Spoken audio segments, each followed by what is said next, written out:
Radical.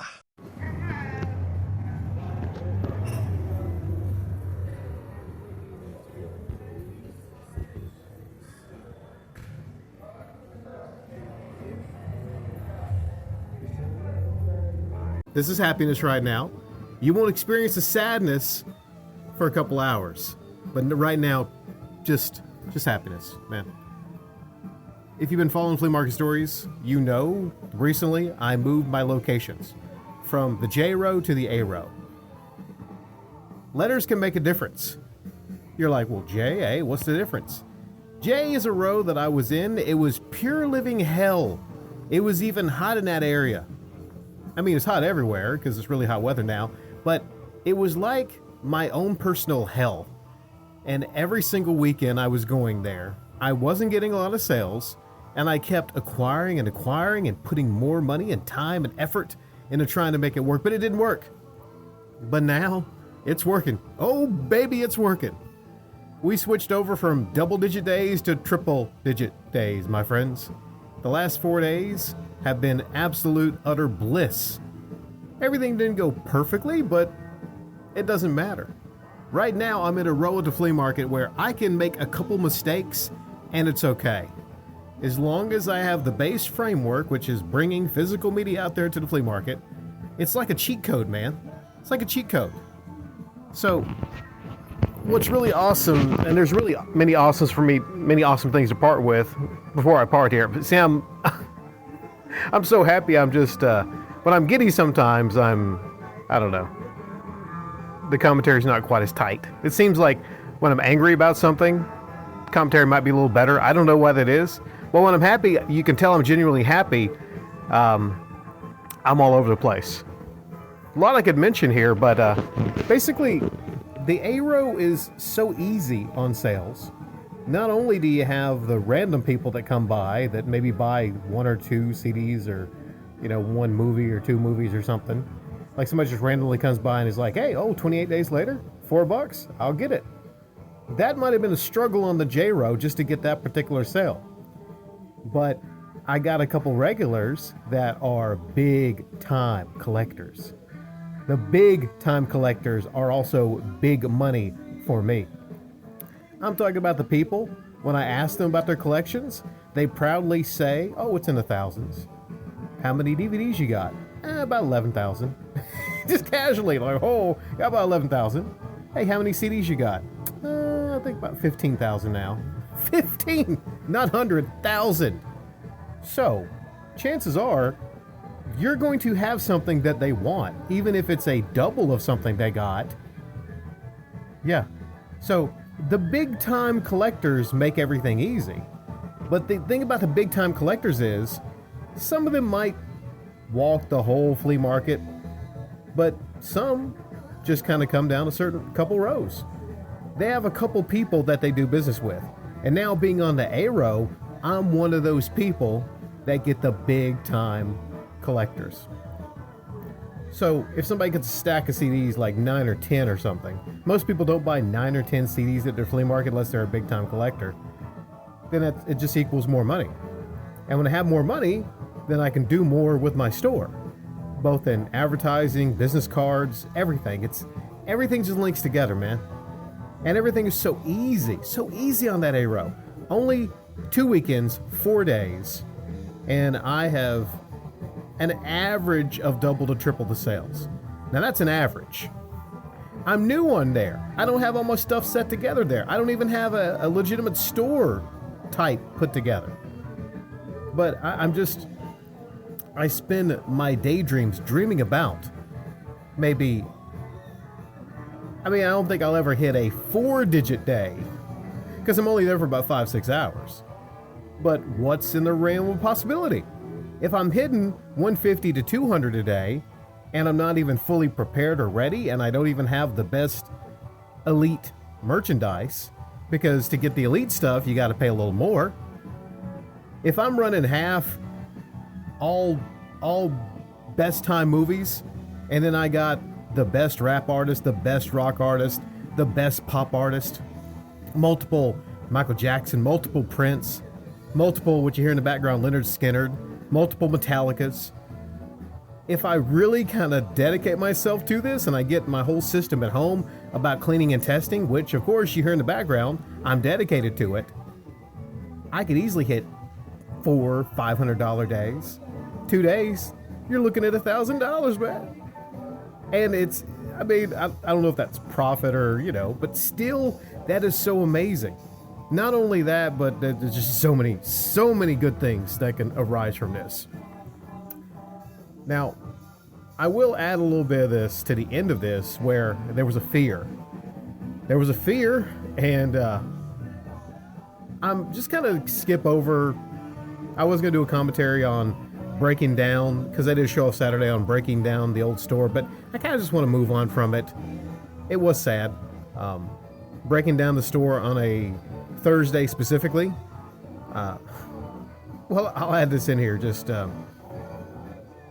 what happened was I went to get a office chair and a remainder table, which was two tables just smushed together.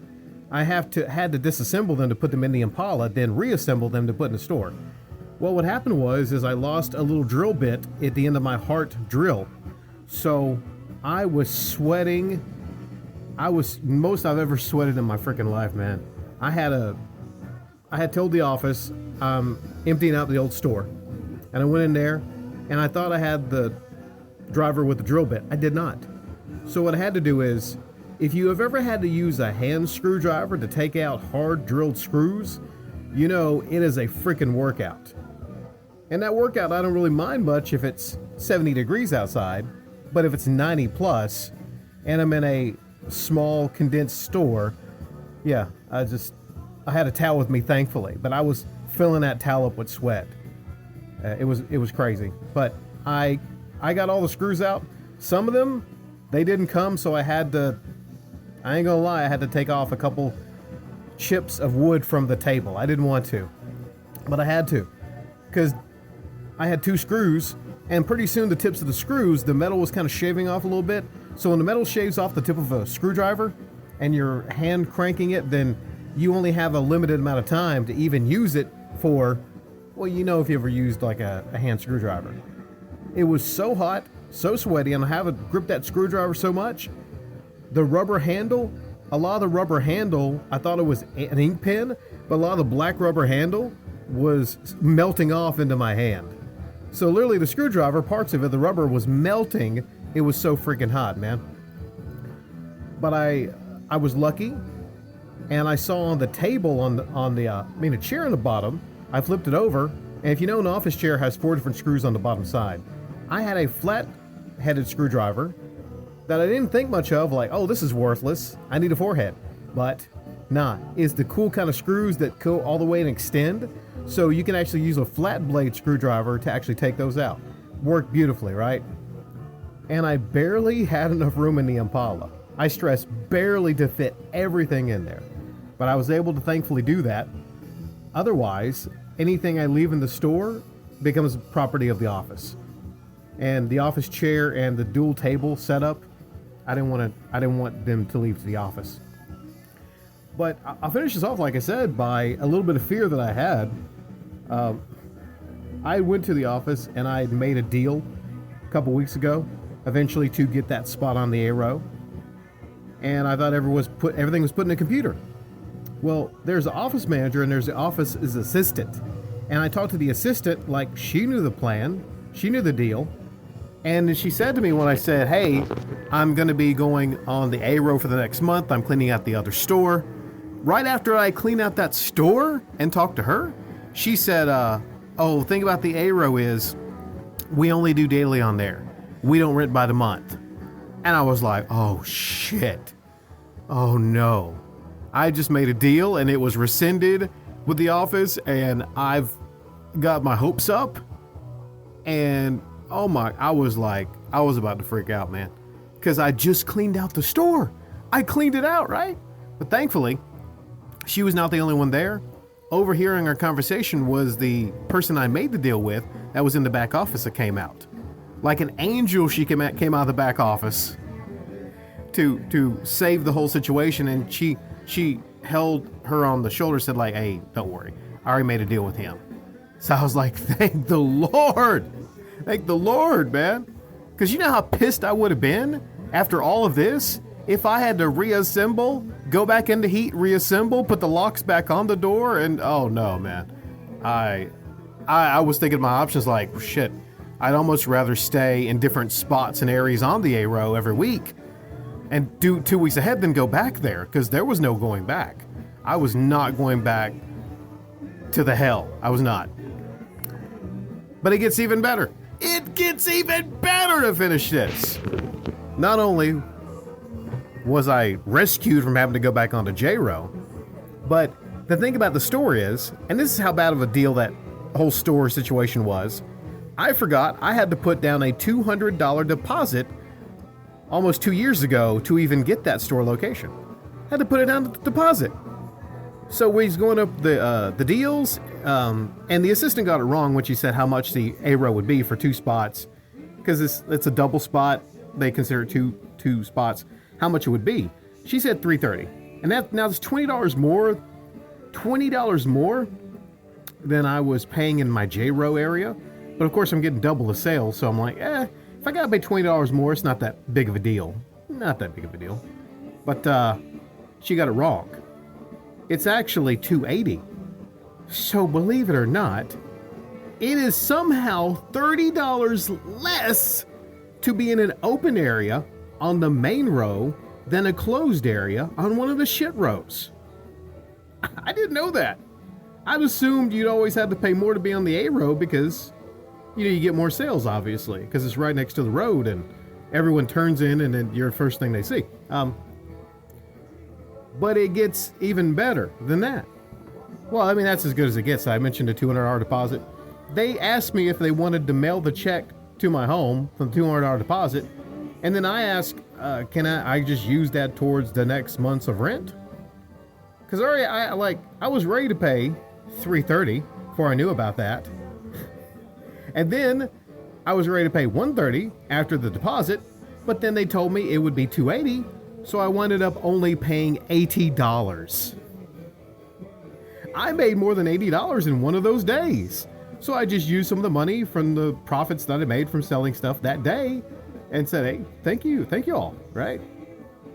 So now I couldn't be happier. I legitimately secured. I had to re-secure after being promised. I had to re-secure after talking to the assistant, the A-row. So all that comes in the future now is just planning. I mean, I'm fine as long as I don't over acquire. I'll be fine and overestimate things.